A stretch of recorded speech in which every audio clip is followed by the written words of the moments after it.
Welcome to Coffee, Coaching, and Callings, a live podcast created for coaches, leaders, and helping professionals that are on a mission to lead a successful and heart-centered life.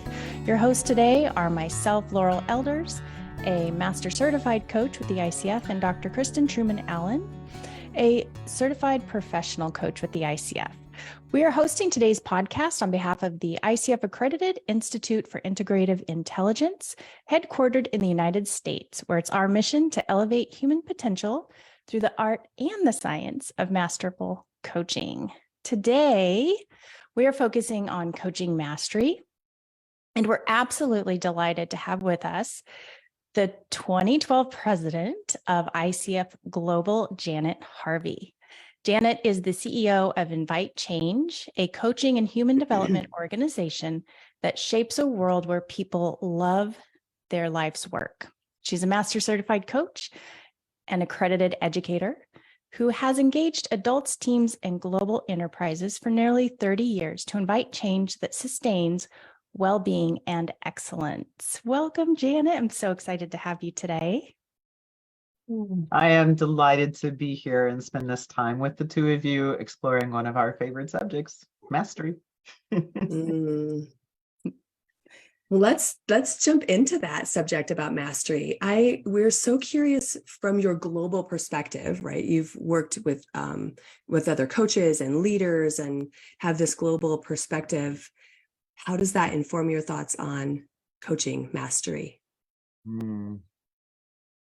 Such a big question, Kristen. We got to get us going, and you're a thinker. I was just talking with somebody earlier today who is in Beijing, and China's had a kind of a tough road for a while for all kinds of reasons that we can all read about in the press.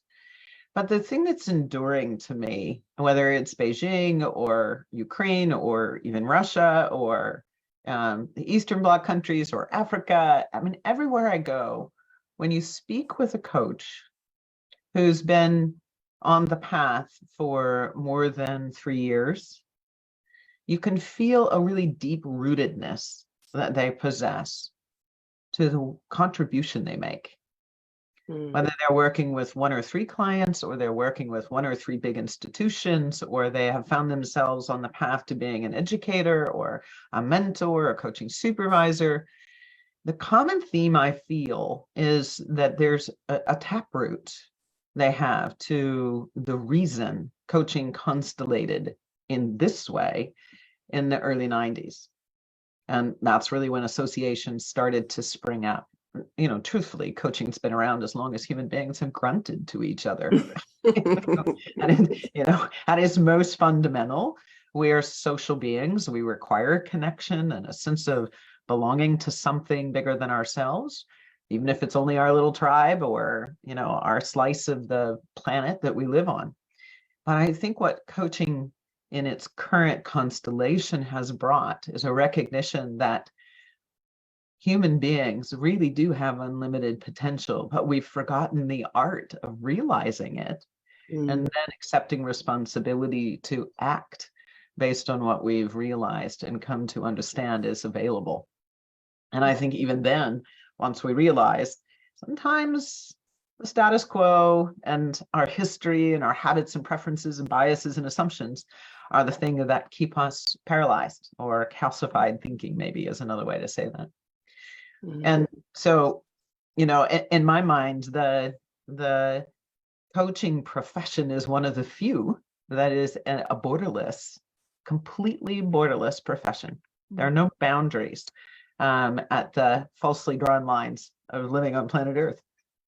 Humans everywhere benefit from an opportunity to be understood and held well and inspired to make different choices to produce a different life experience in whatever context or stage of life they find themselves in. I don't think that exists in any other modality on the spectrum of human development. Yeah, I agree. I was contemplating the other day what if coaching was introduced to our children at a younger age? So one of our faculty members, he had been on a team that launched a teenage coaching initiative, and it was wildly successful because the teens weren't being told what to do. It was amazing. They loved being coached. Laurel, let's pick that up a little bit, because I think one of the fallacies that emerged in the last 40 years, maybe 50, but somewhere around there, something happened in the West, not just in America and Canada, but also in Western Europe and in some of the other, what we sort of call developed economies. I don't know. We'll save that for another podcast. But there was this notion that we knew what effective personal mastery was. And parents were inspired to manage people to personal mastery. And in the process, we eliminated discernment. It's not okay to fail. Everybody had to get a pat on the head. Everybody had to get an award. And the absence of sandpaper moments makes it quite difficult for a forming brain. We're not fully formed in our brain. It used to be 25 years. The last couple of years, we're seeing it's actually closer to 30. So that life experience up to 30 is what builds our capacity to critically think. And in the absence of it, we follow habit and preference, assumption and bias. And Lord knows we could talk for all day about the consequences of acting out of unconscious bias, whether it's confirmation bias or something else, some other form. We're not allowing the authentic self to express. How does the authentic self express? When somebody makes room for it to be witnessed and appreciated and engaged with. So when children are given the opportunity to be with the coach and ask the question, what do you see? What are you experiencing?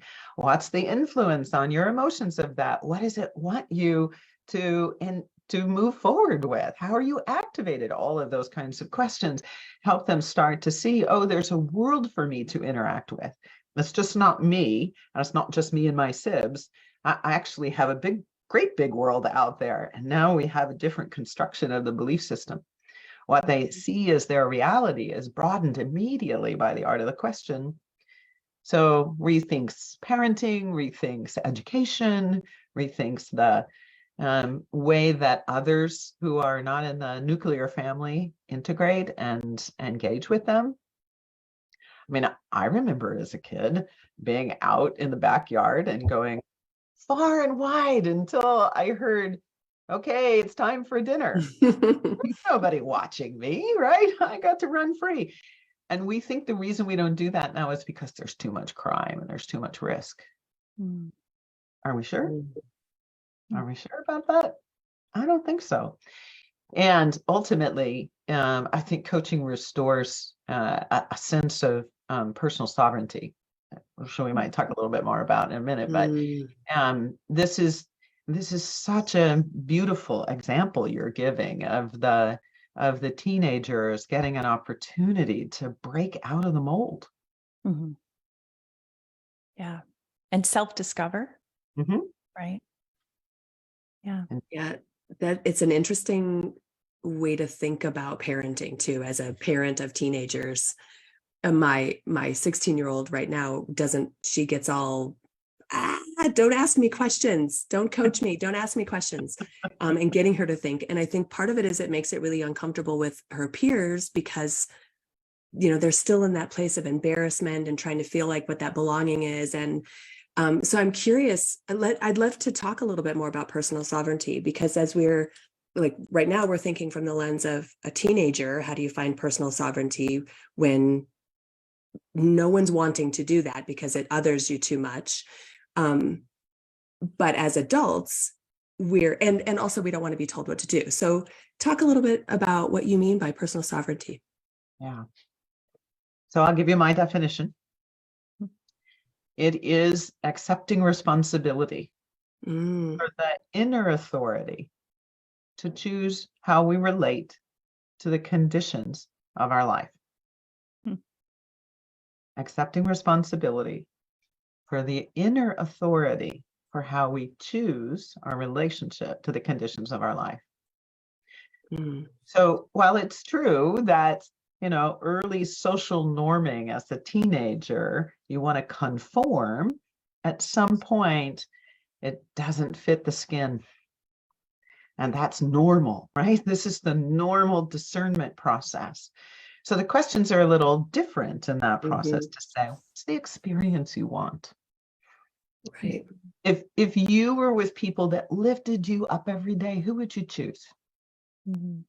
What would you want them to know about you? That when they really celebrated that in you, you knew you could be anything. Be in any way, as crazy, as loony, as fun, as serious, whatever, right? But that's not where we go with it, right? We accept the, no, mom, don't ask me a coaching question, right? And, when we're teaching new people how to coach, this question comes up all the time. Well, people aren't going to answer these open-ended questions. Okay, so what's the assumption you're making about the reason somebody won't answer the open-ended question? Leads for a very robust discussion. And at the end of it, they realize it's actually what they want us to do, but they're afraid to answer. I said, yes. And where does the fear come from? Oh, my judgment. I said, yes. So if you're holding any ounce of attachment to what answer your client is going to give you, they are not going to answer it. They won't know why, and you might not be able to figure it out. That's a good thing. That's the moment when you say, you know what? I get that question didn't land for you. But given what we're here to talk about, what's the question you'd ask yourself? Oh, I could do that? Like, of course you could.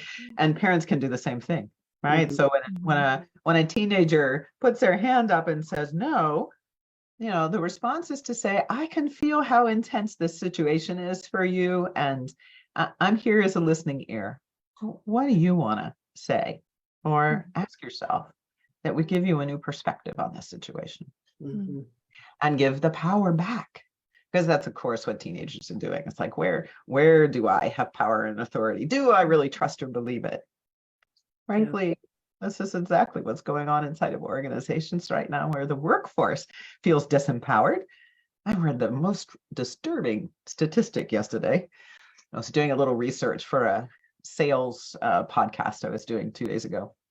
And 79% of sales representatives will leave their organization because the leaders do not appreciate them.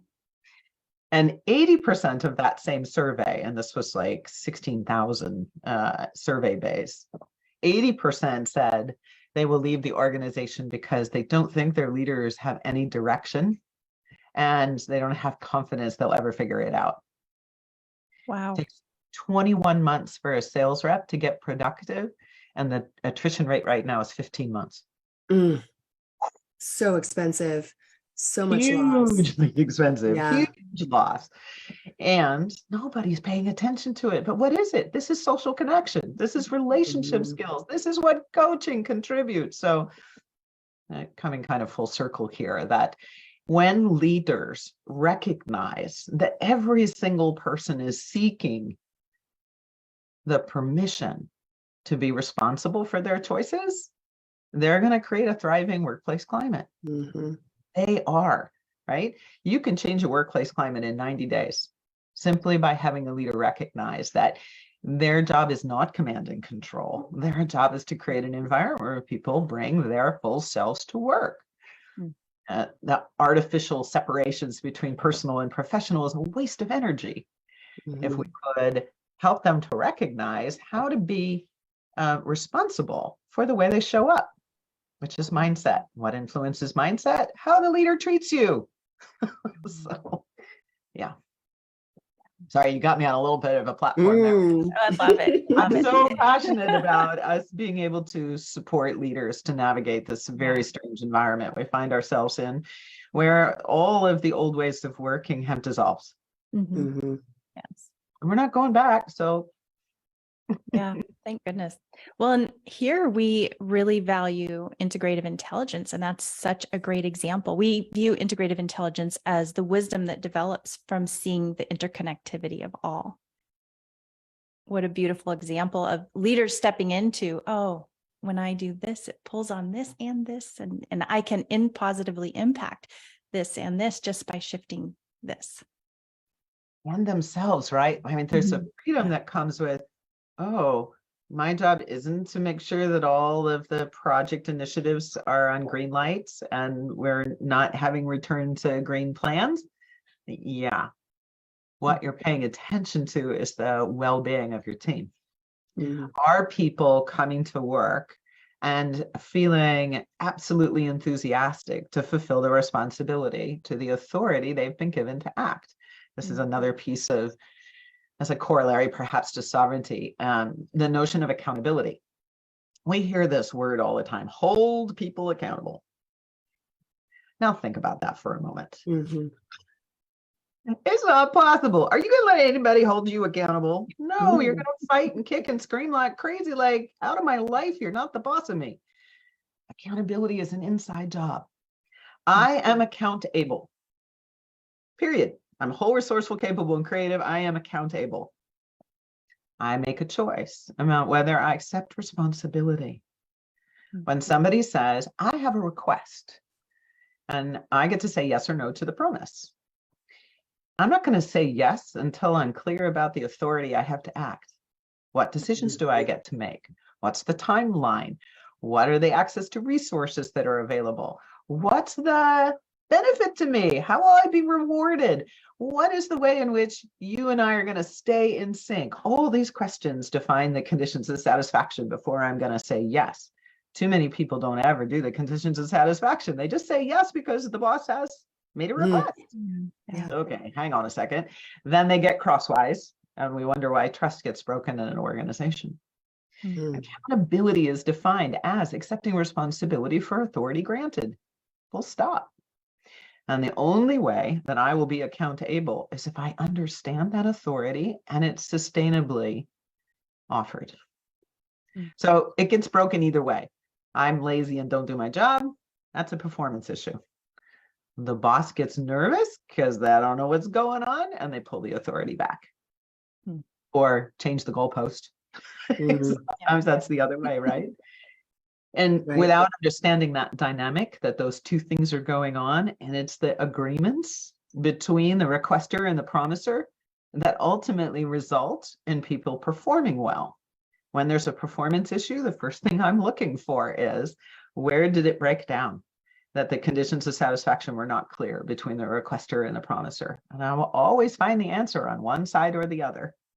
Something's gotten in the way of people being able to exercise their capability and accept responsibility, or something's gotten in the way around the authority that was granted. Every single time, everywhere on the planet. So from a coaching mastery perspective, say something to the coaches who are new coaches who are wanting to become a coach, and how they can approach that accountability. Yeah, that's a great however you're thinking. Yeah. So organizational life is all about problem solving. Assuming a company's done a good job of its strategy and it's got its products and it knows who its customers are and they're a going concern. So why hire a coach? Because they can see that they could be better. It's always the case. And for, decades and decades, we have sold to pain points. I've really gotten kind of tired of doing that. So I've tried to see, what is the way to speak to an organizational leader about the value they would get from investing in coaching? And I started to think about long-term value. It's like, I'm going to have you for a little period of time, 6 months, 9 months, maybe a year. Maybe you renew for a second year. But in the long body of things, it's a small amount of time. And our partnership together is an opportunity for you to invest in you for a lifetime. Everything we will do in that 6, 9, 12, 24 months will stay with you forever. When you think about it in that context, what's it worth to you to have 10x productivity improvement in your work? Oh my God, well, probably 2 or 3 promotions. And what would that put in your bank account? And how would that create wealth for you? And what would be the circulation of wealth and around all the people around you? Wow. Well, when you put it that way, I said, yeah, the investment in me as your coach is a pretty small number. But let's go one step further. What is the context that you contribute to?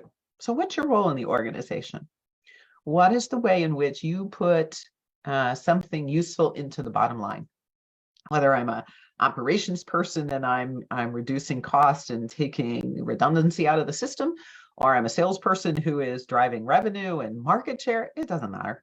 Everybody has something that their role contributes to that has a financial expression.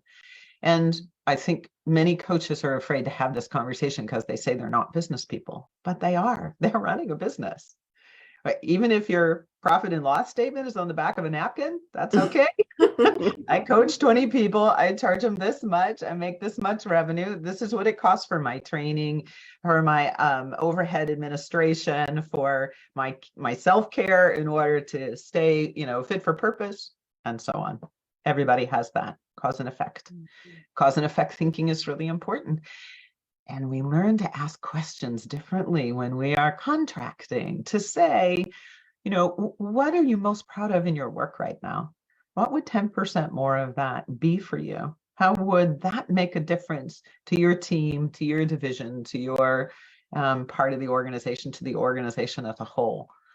What would create sustaining commitment on your part in this role? What do you want more of? Every question we ask is helping that client, help them paint the picture visually, in language, in their body, in their emotions about the reason they want to make an investment in development. So frankly, I think coaches have the very best sales skills, but they won't use them. I don't know that. The ability to be in curiosity and wonder. That's personal mastery. I have certainty that coaching is the answer for any leader who wants to improve their contribution by tapping into more of their potential. When we use language like potential and harmony and well-being, lots of people go, that's too soft. Nah, hold on a second. How many days out of the week do you wake up in the morning fatigued, not wanting to go to work? Oh. You don't have to tell me the number, leader. How many nights do you go home from work and don't have any energy to be with your spouse or partner or your kids? Oh. I said, somehow you've chosen a habit of busyness, thinking that you're pursuing the brass ring and it requires you to overwork to the point where you've diminished your energy to restore yourself, let alone the energy and the full horsepower of your being when you're at work because you're fatigued. Well, whose job is that, boo? It's yours. So there are many, many ways that a coach could use their coaching skills to be asking questions that support the person they might be getting to work with to paint the picture of what would be different in my life, my investing in working with a coach. And they're also demonstrating in that moment how to be client-centered. And, prospective client, you get to define where we go, how wide we go, how deep we go, how frequently we go, the scope and scale of it, the territory that we're examining, because it's your life. And my role is to help catalyze, be thought-provoking, and co-creative with you in your journey to have a life that's more satisfying to you. Wow, most people do not ever get someone showing up asking them to choose that. That's what we get to do as coaches. That's phenomenal. Can you share more about your work with generative wholeness? I'm really interested in this. Thanks for asking. So I have a lot of experience with CEOs or senior executives who call because they're the sponsor of someone who's been getting coaching for me or someone on our team, and they'll consistently ask this question. My leaders tell me that when they work with you, that you make their head hurt. I don't, what does that mean? And how does what you do work? Was sort of the second question that would come frequently. And I'm a bit of a heretic in that I just really abhor models. I think I'm a bit of a geek. So on one level, I study models, but they're so rearview mirror to me, which is probably why I'll never do a PhD in an educational institution. I will do a PhD in life. That's a grand thing for me. But at some point, the study of what's happened in the past and best practices becomes a self-fulfilling prophecy, keeping us stuck to the past. But the environment is changing so quickly now. The multiplicity and complexity and pace is just intolerable for any one human being to think they can figure out what the heck's going on. So I decided that I would do a qualitative research project, and we talked to 250 leaders.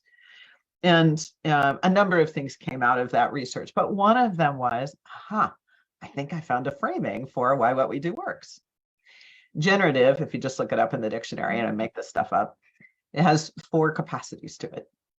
One we're really good at in the West, producing results, right? Set a goal, get to the focus, get to the goal. Achieve the goal, set a new goal, keep going. Well, that means you have to have something kind of pragmatic and tangible. So that's the create function. You know, we have a physical thing that somebody finds value in and we ship it to market and we make money. Create and produce, those are 2 capacities that are very well developed in commerce. The other 2 capacities are part of the human condition, but they're not as valued and therefore not as developed. And I don't know about you, but creativity and innovation has been on the top 10 list of CEO once for as long as I've been in business. Well, that's the function I would call originate. What's required for a human being to courageously declare they have a new idea? Now, we've built all the things around psychological safety and how to create environments where people feel safe to brainstorm and put crazy ideas out. It's not working. We've spent billions of dollars on it. It's still not working. And its companion isn't either, which is learning. Right? We've tried to create learning organizations. There's even a job role called the Chief Learning Officer. We're not getting there. We're not making enough progress. And if you think about the language in Agile, which is, a wonderful body of process work, it's all about fail fast. Could we please change the language to learn fast? Right? What we're trying to do is to encourage people to take the risk to originate an idea and experiment. What's a Scrum? It's a 3-week push, right? Scrum and sprint. It's not getting adopted because they've missed something really important. So generative are those 4 capacities, but the wholeness piece is what's missing, which is who is the who that is engaged in those capacities, and does the environment welcome that who? Most of us in our professional lives seek something outside of us as a role model to say that person is successful, I'm going to do what they did. And how many times through the revolving door before we realize, oh, this is just not for me. I want out of this. I want to find my own voice, find my own way, find what's important to me, find my value system, find my belief system. What is the impact I want to make? And our mindset is the thing we have some influence over. And it covers everything about how we show up, how we interact, how we make decisions. What am I talking about? The authentic self. Not somebody else's definition, but mine. When I look at my inner selves and I really let myself quiet enough to understand what makes me me, what are the essential traits that are uniquely what my soul came to the planet to do. And business doesn't give us a lot of room for that. And so people hit the wall, right? They get a bad review. They get passed over for promotion once or twice, or maybe 3 times. They keep changing jobs thinking it just needs to be a different industry or a different boss. It's another form of the revolving door, chasing something outside of them and not stepping interiorly. So generative wholeness works because one claims the authentic self and allows that to be the lens through which we make decisions about originating, creating, learning, and producing. And it gives us access in a spontaneous way, appropriate to context at any time. And that became the foundation I had already started working on sovereignty way back in, I don't know, about 2001, 2002, really examining, how does somebody invite change? They do it by accepting responsibility for the authority they have interiorly to choose how they relate to the conditions of their lives. And once we recognize that, oh my gosh, I have the power of choice, now how do I exercise the power of choice? And when that's done through the authentic self, we can say we're operating in a state of wholeness. Now, I realize all of what I've just told you is quite conceptual, but at another level, it's not at all, because all of it came from my clients. I watched the leaders who really took on their personal and professional development and became a more integrated being in their work, and they've all soared. Why? Because they weren't doing it on anybody else's terms. Yeah. That doesn't mean they weren't fitting in and contributing. Of course they were doing that, but they were doing it with some integrity to the internal selves that carry all of the potential, unlimited. Yeah. Well, and we even see in coaching mastery when the coach shifts to coaching through their wholeness, right? From here to all of it. Yeah. Well, unfortunately, we are at time. And Janet, I could just talk to you forever. This has been so wonderful. Such an honor to be with you today. Thank you so much. Thank you all to those that have joined us today. We hope these messages have been a lantern to you on your path as you expand your success as a coach, leader, or helping professional. You can join the conversation further at integrativeintelligence.global. Thank you, everyone. We'll see you next time. Bye-bye. Thank you.